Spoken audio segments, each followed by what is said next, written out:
Dire encore ce matin, tu veux toucher nos cœurs et nos vies.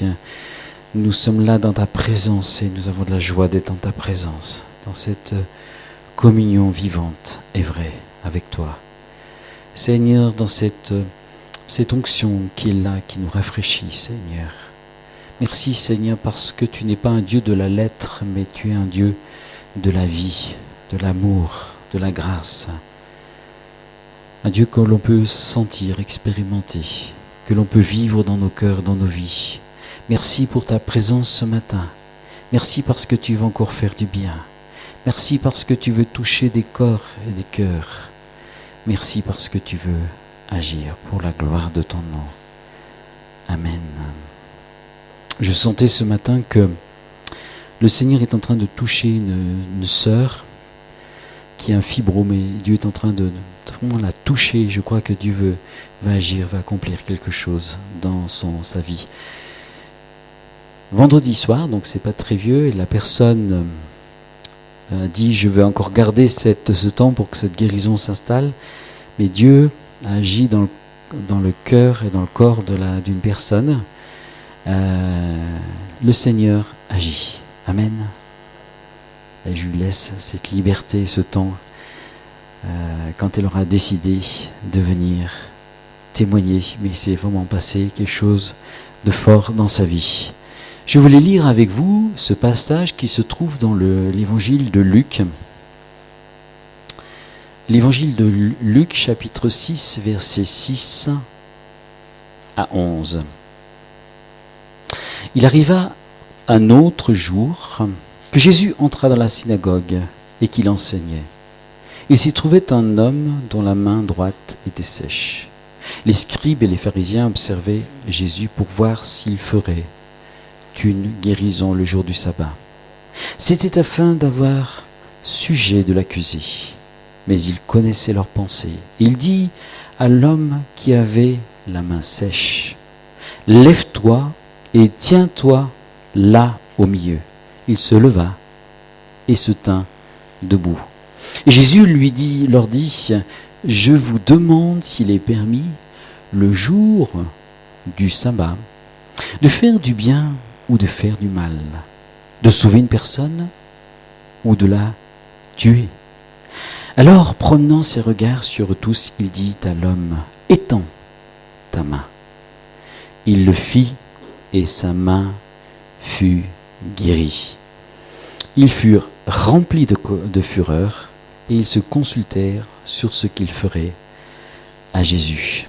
C'est une histoire étonnante que je désire commenter avec vous pour aussi aller un tout petit peu plus loin après en parlant du don de guérison. Jésus, juif d'origine, il est bon de le rappeler, entre dans une synagogue.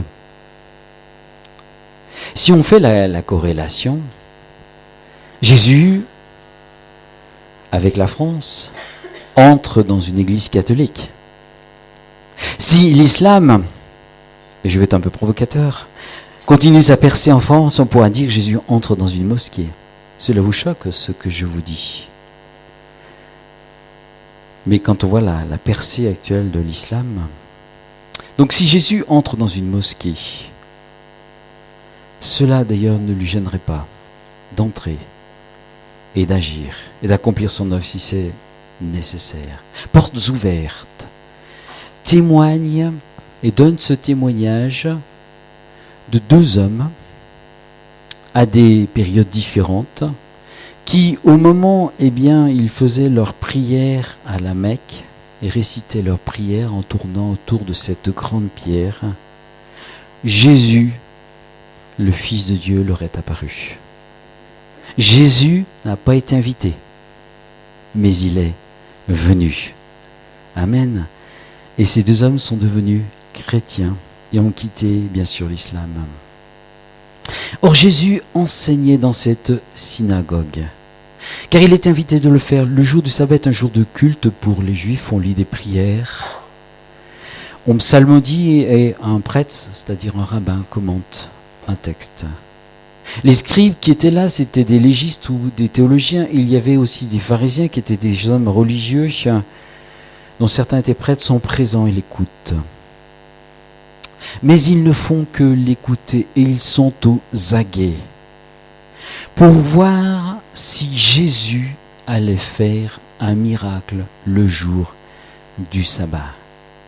Son ministère dérangé.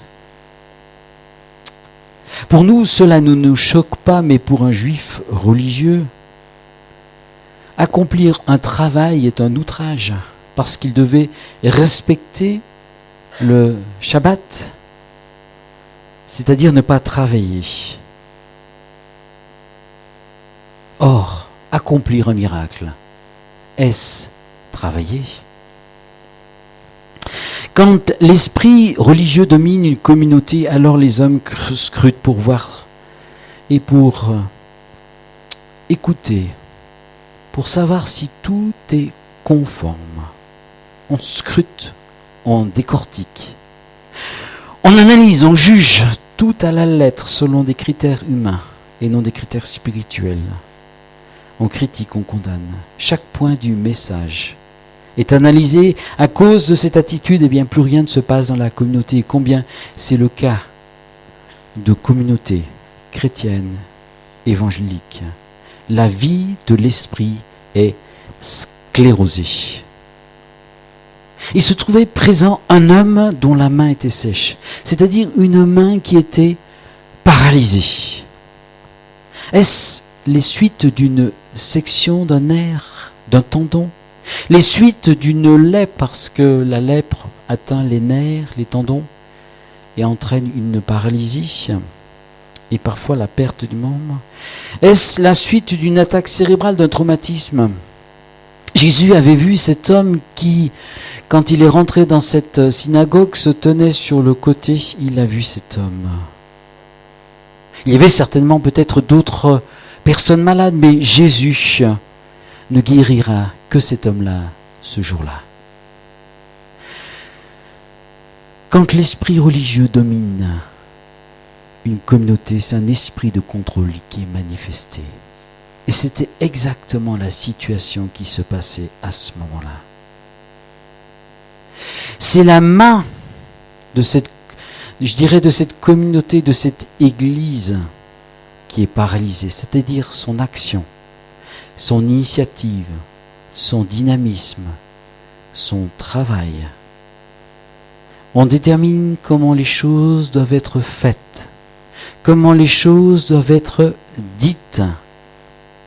Parce que l'esprit religieux dicte et commande ce qui est bon et ce qui n'est pas bon de faire selon des principes qui ne sont pas peut-être les principes bibliques ou les principes que l'Esprit de Dieu nous révèle. Attention de ne pas être dirigé par cet esprit.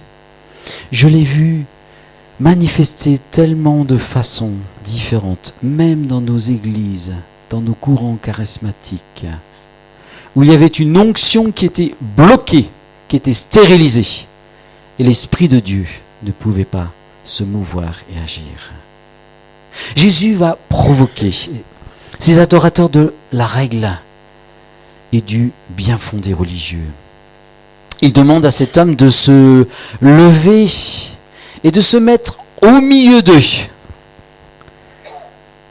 Tiens, approche, dit-il à cet homme. Puis il s'adresse à tout son auditoire. A-t-il fini son sermon? On ne le sait pas. Approche-toi ici. Et vous, regardez maintenant. Et il regarde de façon indignée ces hommes qui sont en train de le scruter, de le dévisager, pour voir ce que Jésus allait faire à ce moment-là. Quelle audace a le Seigneur. Il n'a pas peur de l'esprit qui est là, qui a saisi le cœur de ces religieux.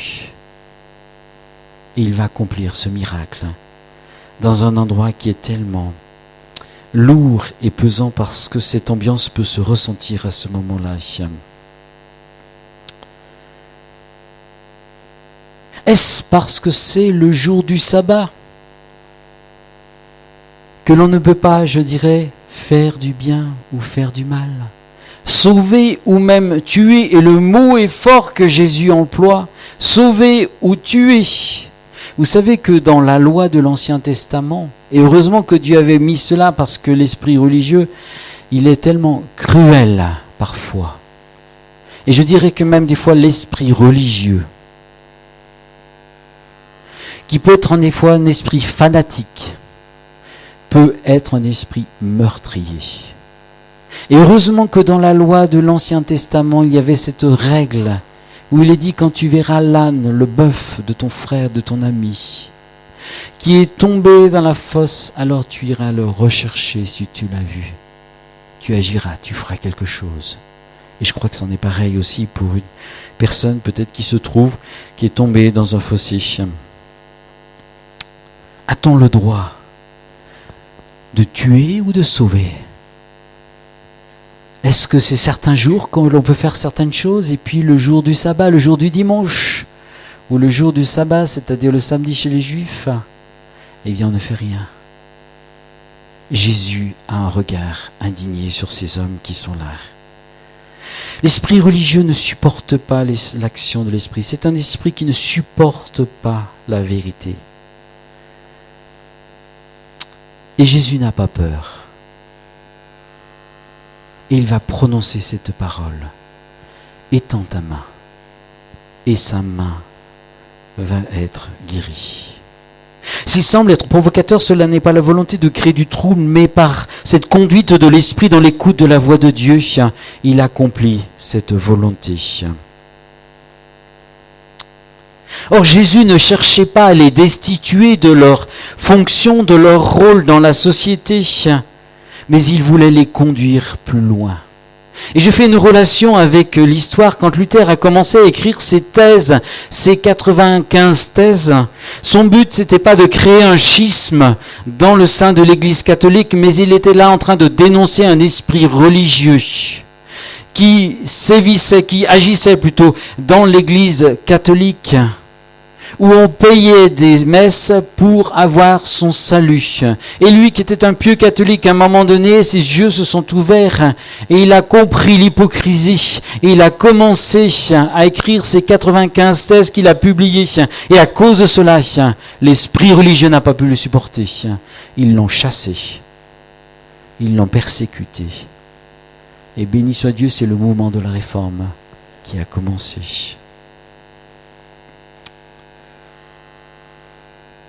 Ce qu'ils défendaient, c'était leur pouvoir religieux.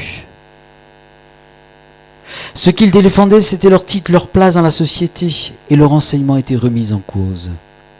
Et c'est la même chose qui se passe à ce moment-là. Et parfois, nous prêchons l'évangile, et puis nous sommes simples, et nous prions pour les gens, et on a l'impression que l'on dérange, parce qu'on touche à un pouvoir, au pouvoir de quelqu'un. On ne s'en rend même pas compte.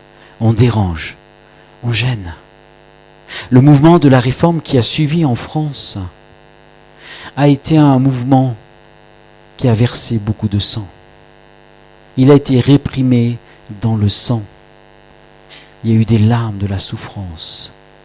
Et ces chrétiens qui ne prêchaient que le salut et qui s'émerveillaient de la grâce de Dieu et qui en partageaient, qui en témoignaient, ont été persécutés, chassés par les dragonnades du roi. Oh, le roi Soleil, dit Soleil, le roi Louis XIV. Pourquoi? Parce qu'il touchait à un pouvoir religieux. Parce que la religion de l'époque était liée au pouvoir du roi. Si tu n'es pas prêt à perdre même ta place, tes privilèges, alors tu n'es pas prêt à recevoir ce que Dieu veut donner. C'était une fermeture de cœur et d'esprit dans lequel se manifestent ces religieux. Et l'Église, au travers des siècles, a toujours un petit peu exercé ce contrôle des prêtres, à travers des prêtres, mais des fois des pasteurs. Il y a eu des réveils qui ont été perdus ainsi. Il faut que l'on quitte cette mentalité catholique, que l'on s'abroge une autorité dans le domaine de la guérison, autorité qui est réservée uniquement aux prêtres. C'est pas ce que dit la parole de Dieu. Ils ont prié pour les malades ils ont été envoyés.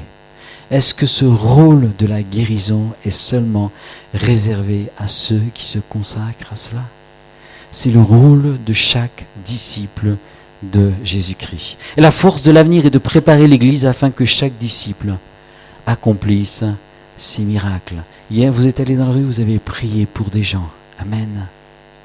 Nous devons apprendre à prier et réapprier pour les malades. Souvent on freine parce qu'on suppose que l'exercice du don de guérison était lié à la sanctification ou à un service particulier. Pour cette raison, on peut empêcher les membres de prier pour les malades. Mais la sanctification que l'on propose, je le dis clairement, c'est une sanctification de la chair. Tous les disciples doivent prier pour les miracles. Amen. Tous. Pierre avec le boiteux. Pourquoi vous étonnez-vous de cette guérison? Pourquoi avez-vous les regards fixés sur nous comme si c'était notre propre puissance ou notre propre piété que cet homme marche maintenant devant nous? Acte 3:12, je vous cite le verset. Pierre et Jean montaient ensemble au temple pour prier. Et Pierre et Jean voient cet homme qui est là à la porte du temple et qui demandait l'aumône. Et à un moment donné, convaincus par l'Esprit, et je pense que peut-être plusieurs fois ils sont montés, sont descendus de cet endroit et ils ont vu cet homme. Mais ce jour-là, il s'est passé quelque chose. Ce jour-là, ils ont vu autrement cet homme. Pierre dit à ce mendiant qui demande l'aumône, regarde-nous. Et cet homme les fixa dans les yeux, s'attendant à recevoir une petite pièce. Et Pierre prononce cette parole, je n'ai ni argent, ni or, mais ce que j'ai, je te le donne. Au nom de Jésus-Christ, lève-toi et marche. Et la Bible et le Nouveau Testament nous dit, il le saisit par la main droite. Et ses pieds, ses chevilles s'affermissent. Et là, ils l'ont emmené avec lui. Il était là, sautant et dansant et louant Dieu. Et Pierre ne s'attribue rien à cette guérison. Il souligne fortement que le produit du miracle n'est pas lié à la piété, à sa sanctification, à sa propre puissance. C'est une question de foi, uniquement de foi. C'est sûr que plus le canal est pur, plus l'onction sera fraîche et bonne et plus elle sera libérée. Mais c'est toujours et encore toujours une question de foi. Les pères de l'Église disaient viens et vois. Jésus envoie ses disciples en équipe pour parler du royaume de Dieu et leur dit guérissez les malades. Il nous dira la même chose si Jésus était présent. J'entendais dernièrement une personne dire « Je sais que je suis le résultat d'une prière, car ma mère n'aurait pas pu enfanter sans cela. Merci d'avoir prié et cru. » Et il rajoutait « Merci au nom des malades, à ceux qui continuent de croire et de prier pour la maladie, qui n'ont pas peur d'être critiqués. » Dernièrement, c'est l'équipe de Mulhouse qui nous racontait cela. L'équipe de Mulhouse reçut un appel de remerciement concernant une guérison de diplopie arrivée en mai par le mode internet. C'est une trouble de la vue où la personne voit double. Et le vecteur de cette maladie était lié à un médicament que l'on prescrit actuellement, qui est un nouveau médicament, le Tamiflu, qui est donné après une grosse infection virale. Cette personne n'avait pas assisté à son culte parce qu'il y avait un pique-nique et c'était beaucoup plus loin, elle ne pouvait pas conduire. Donc elle s'est trouvée là seule chez elle, elle s'est branchée sur Internet, sur Top Chrétien. Et en écoutant Top Chrétien, elle a vu qu'il y avait un culte qui était transmis par l'église de Mulhouse. Et là, elle écoute ce culte et cet homme appelle les gens à faire un acte de foi. Au moment de la prière, à poser leurs mains sur leur partie malade et à croire que Dieu va guérir.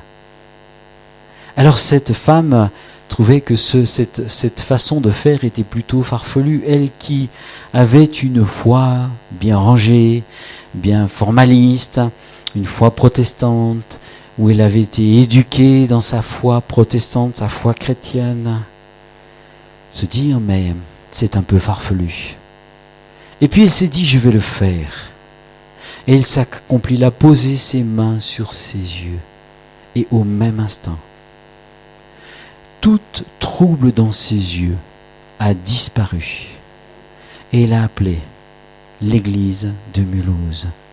Elle a dit, écoutez, quand j'ai vu ça, j'ai dit, ces gens-là sont fous, ils sont farfelus. Mais le résultat, c'est qu'aujourd'hui, je suis guéri. Et le médecin me disait qu'il ne pouvait plus travailler, il me disait, ça aurait mis des mois avant de récupérer une vision correcte de mes yeux. Que pouvons-nous dire d'autre sur la guérison? Dieu agit tantôt d'une manière, tantôt d'une autre. Il y a bien sûr les deux extrêmes dans les deux sens. Il y a ceux qui ne prient pas parce qu'ils ne croient pas au miracle ou disent que le temps du miracle est passé. Il y a ceux qui sont les jusqu'au-boutistes, qui vont prier et croire, mais qui vont refuser la médecine. Le cas d'un homme de Dieu qui expérimenta beaucoup de guérison dans son ministère, atteint par une maladie chronique. Cet homme refusa de se soigner par la médecine. Il mourut de cette maladie malgré sa foi. On parle des dons de guérison. Et des fois, nous avons vu des gens qui ont, c'est vrai, peut-être une onction plus dans un domaine de la guérison, mais je crois qu'il n'y a pas des spécialistes de certaines maladies. Moi, j'ai vu des serviteurs de Dieu, c'est vrai, ils avaient une onction particulière quand ils priaient pour les dos. Et moi, j'étais étonné de voir combien de gens étaient guéris du dos. Les jambes se rallongeaient, les mains se rallongeaient, le dos était guéri. Il y avait de vrais témoignages. Mais je crois qu'il faut faire attention. Jésus guérissait toutes sortes de maladies. Et souvent, le temps que nous passons dans la louange, et c'est pour ça que nous aimons la louange, est un temps qui libère l'onction de Dieu. Il faut être sensible à cela. Quand il se passe quelque chose dans la louange, n'ayons pas peur même de modifier le programme. Je crois qu'il ne faut pas tomber bien sûr dans l'extrême et le faire systématiquement, mais si on prolonge des fois dans ces moments-là volontairement la louange, si on le fait volontairement et qu'il n'y a rien, que c'est creux, alors bien sûr les gens vont être frustrés. Mais s'il y a un temps d'onction, on sent que l'onction de Dieu, on sent que la présence de Dieu, on sent que la liberté est là, alors laissons-le faire. Et moi, je m'attends à ce qu'il y ait de plus en plus de guérison, de plus en plus de la libération des dons de l'Esprit. Amen. Amen. Merci pour l'interprétation. Ce matin, je priais, je disais, tiens, je vais prier pour l'interprétation des langues. Merci pour l'interprétation des langues. Il faut apprendre à s'exercer. Et puis, si on fait des erreurs, on fait des erreurs. Je fais encore des erreurs. Et je crois qu'il faut faire attention de cette fausse humilité, d'avoir peur de faire des erreurs. Il faut apprendre à faire des erreurs. Amen. On est là pour se pardonner les uns les autres. De toute façon, on est obligé de se pardonner les uns les autres. Amen. Donc, on est obligé de faire des erreurs, on est obligé de se lancer et on est obligé d'aller de l'avant. Amen. Dieu veut utiliser chacun. Il veut déboucher des puits nouveaux. Il veut déboucher des vocations nouvelles. Vous savez, moi je prends de l'âge, et je le sens. Non, mais... Et puis on n'est pas toujours là, et puis béni soit Dieu. Si des hommes, des jeunes, des femmes, des hommes se lèvent, il faut encore plus de choses. Béni soit Dieu. Amen. Je me réjouis. Je l'attends.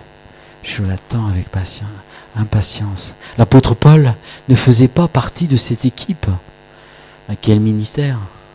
J'aurais voulu avoir son ministère. Bon, c'est ma femme qui aurait été moins contente. Mais quel ministère, l'apôtre Paul? A-t-il été au pied de Jésus? Non. Donc vous voyez, c'est pas nécessairement parce qu'on est des fois dans un mouvement, dans un temps. Dieu peut utiliser des hommes et des femmes, des ouvriers de la dernière heure, des ouvriers, des ouvrières de la dernière heure, et se glorifier au travers d'eux.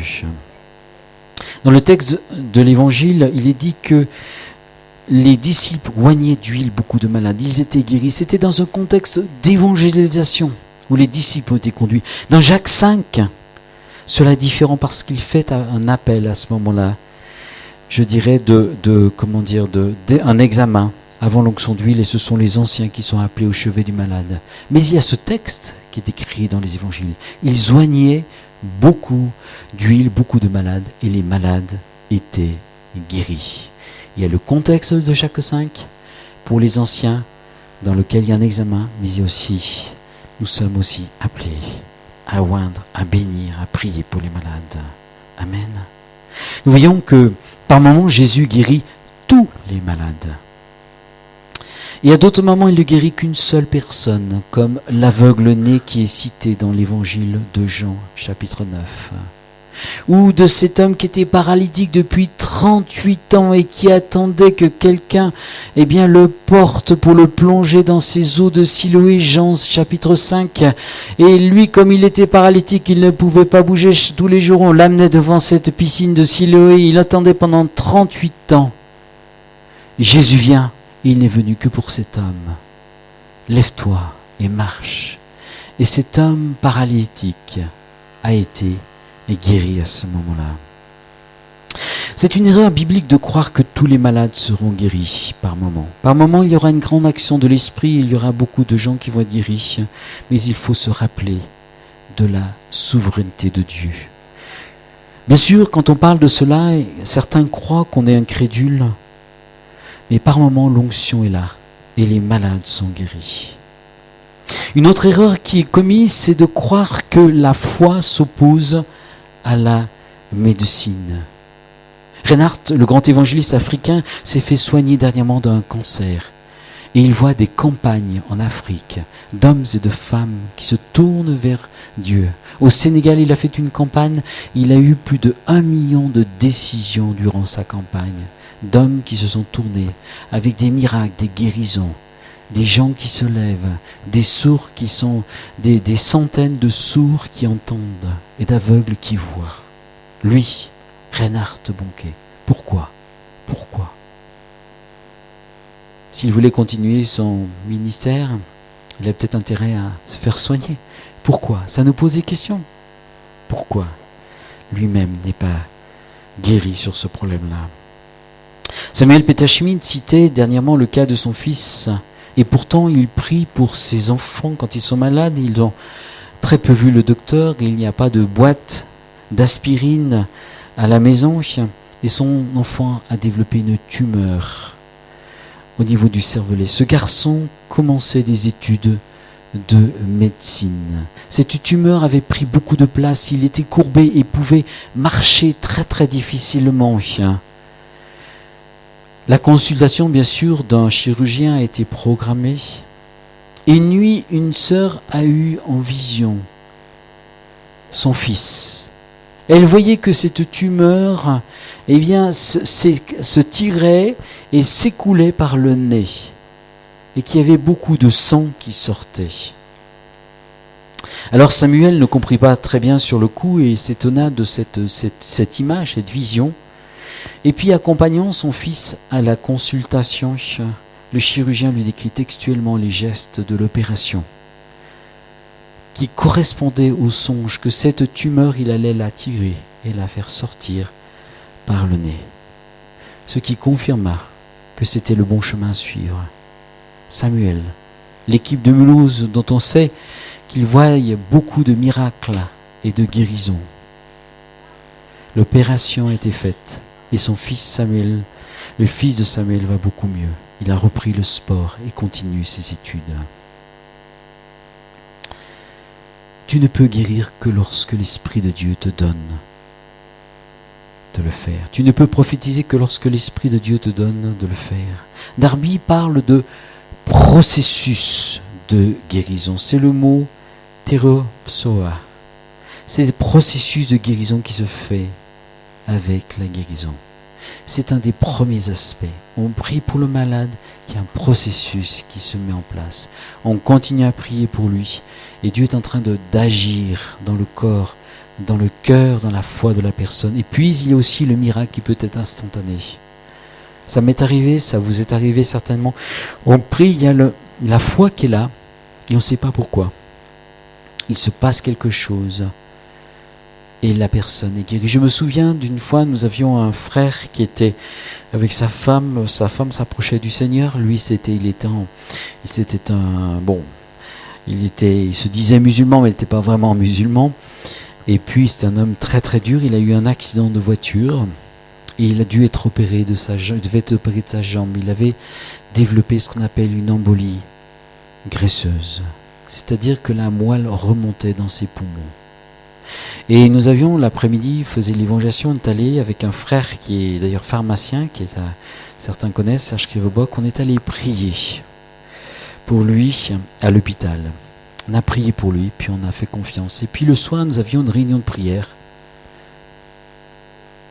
Et je vous dis cela parce que c'est important de prier, de continuer à prier. Nous avions une réunion de prière, un temps de prière et un temps d'onction. Et à un moment donné, eh bien on a été 3 à recevoir. Je crois que Serge l'a eu, j'ai eu et une sœur, une conviction de dire c'est plus la peine de prier. Dieu agit. On ne savait pas ce qui se passait à l'hôpital. Cet homme avait de l'oxygène. On était à 2 doigts de le descendre en réanimation. Il a senti comme une libération venir dans ses poumons. Il a été dégagé complètement. Ses poumons étaient blancs, la radio était blanche. Ses poumons étaient complètement dégagés. Le matin, quand l'aide-soignante est venue pour amener sa cuvette pour qu'il fasse sa toilette, il a pris la cuvette, il s'est levé. Il a jeté l'eau dans l'évier. Et la personne a dit, mais attendez, monsieur Segui, comme c'est un caractère fort, Dieu m'a guéri, c'est plus la peine.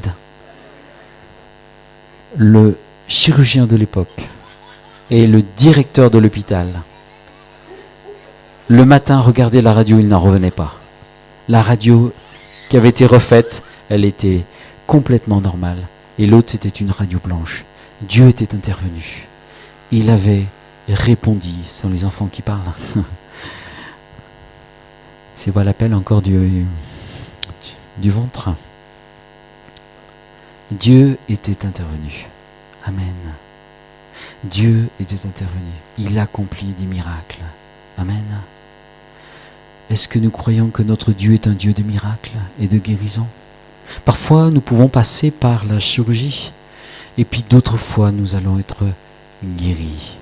Mais nous voulons croire, et encore continuer à croire. Notre Dieu est un Dieu qui accomplit des miracles et des guérisons. Amen. Et vous savez, tristement, 15 jours plus tard, parce que j'ai travaillé dans le service, 15 jours plus tard, on perdait un jeune homme de la même affection de l'embolie graisseuse. On n'a rien pu faire. Toute la réanimation, tout ce qu'on a pu faire de 25 ans. La puissance de Dieu. C'est une réalité, la puissance de Dieu. Je fais peut-être une brève parenthèse. J'ai pris des nouvelles de Marc avant-hier. Pascal disait qu'elle ne peut pas se rendre parce que son mari a pu quitter l'hôpital. Bon, il va quand même se faire opérer de la vésicule. Mais à un moment donné, lui, il voulait tout arrêter, ne pas faire de chirurgie. Et le grand chef est venu, il lui a dit, écoutez, monsieur, on tient à vous informer que ce que vous avez vécu, c'est une pancréatite qui était grave, très grave, qui pouvait vous conduire à la mort. Et on a été étonnés de voir votre évolution. Dieu agit. Amen. Il avait plein d'édèmes. Moi, j'étais un peu inquiet quand on a prié. Tu es allé, tu as fait une onction d'huile. Dimanche, j'étais un peu inquiet. Je me disais, oula, ça commence à aller mal pour sa fonction rénale. Il y avait plein d'eau, plus de 4 ou 8 litres d'eau, je ne sais pas, dans le... Et Dieu est intervenu. Béni soit Dieu. Amen. Il accomplit des miracles. Amen. Et on doit se fortifier, s'encourager. Il peut y avoir, donc le miracle est instantané, et puis il peut y avoir un processus de guérison. Prier pour le malade ne signifie pas systématiquement la guérison. Comme je le veux, comme je le pense, comme je le vois. Je prie avec foi. Parfois, j'ai un rhéma de Dieu. Alors on peut dire à cette personne qu'elle est guérie. Et je crois qu'il faut faire la différence. Il y a des fois des rémas de Dieu. Étends ta main. Il étendit sa main et il fut guéri. Reinhard Bonnke voit des rangées de chaises roulantes s'avancer au moment de la prière. Parfois il a du résultat et des fois il ne voit qu'un malade qui se lève de cette chaise. Mais il ne se décourage pas, il continue à prier, à croire. La guérison, c'est un signe pour nous indiquer la direction. La guérison n'est pas un droit. Souvent, on cite bien sûr ce texte qui a été encore tout à l'heure dit dans une prière que Jésus a souffert dans ses meurtrissures, mais le résultat de cette souffrance n'apportera pas systématiquement comme produit la guérison. Mais Jésus a souffert dans ses meurtrissures pour que nous soyons guéris. Amen. Dieu utilise les choses folles, les choses viles, pour confondre les choses fortes.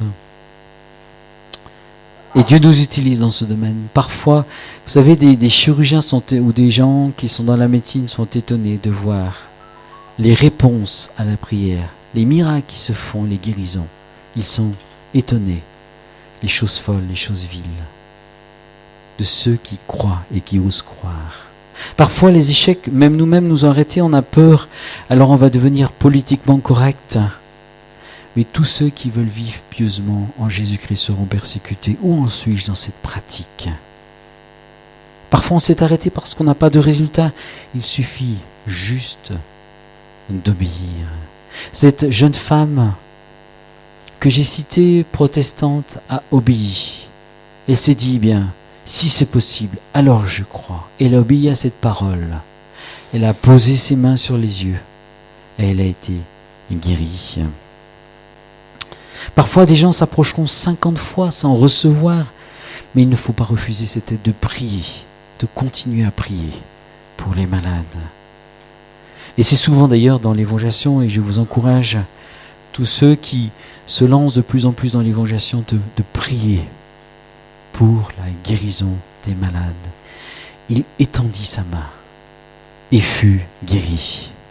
Jésus ne toucha pas cette main, mais sa parole prononcée avec autorité donna la vie à cette main inerte. Il veut te toucher. Peut-être si tu es malade ce matin, il veut te toucher dans ton corps, dans ta vie.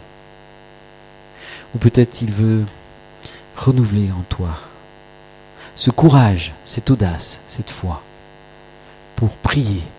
Continue à prier pour les malades. Bien sûr, en ayant de la sagesse, mais de continuer à prier et à encore prier pour les malades, parce qu'il accomplit 10 miracles. Notre Dieu n'a pas changé. Ce qu'il faisait autrefois, il le fait encore aujourd'hui. Et vous savez, quand je vois les centaines de gens touchés par des cancers, des fois, mon cœur pleure quand je vois tous ces hommes, ces femmes, affectés par des cancers, par des maladies auto-immunes, par des allergies dont on n'a aucune réponse. Jésus veut guérir. Il est le même, hier, aujourd'hui, éternellement. Que son nom soit béni. Avant qu'on reprenne dans la louange, je vais peut-être juste prier, Seigneur. Tu connais les besoins de chacun de nous. Et peut-être que ce matin, tu es là et avec une souffrance dans ton corps. Et on va faire un pas de foi dans ce domaine. On va faire un pas de foi dans ce domaine. Peut-être tu as une maladie, une souffrance, mal de tête ou autre chose. Pose ta main, pose ta main. Nous sommes là devant Dieu, devant son regard. Je ne regarde pas, mais Dieu voit, Dieu sait. Seigneur, je te prie, maintenant, que tu poses ta main et que tu guérisses. Au nom de Jésus, je commande à la maladie de quitter dans le nom de Jésus. Au nom de Jésus, je commande à toute tumeur de s'en aller dans le nom de Jésus. À toute affection mauvaise de quitter ses corps dans le nom de Jésus. Tu interviens par la puissance de ton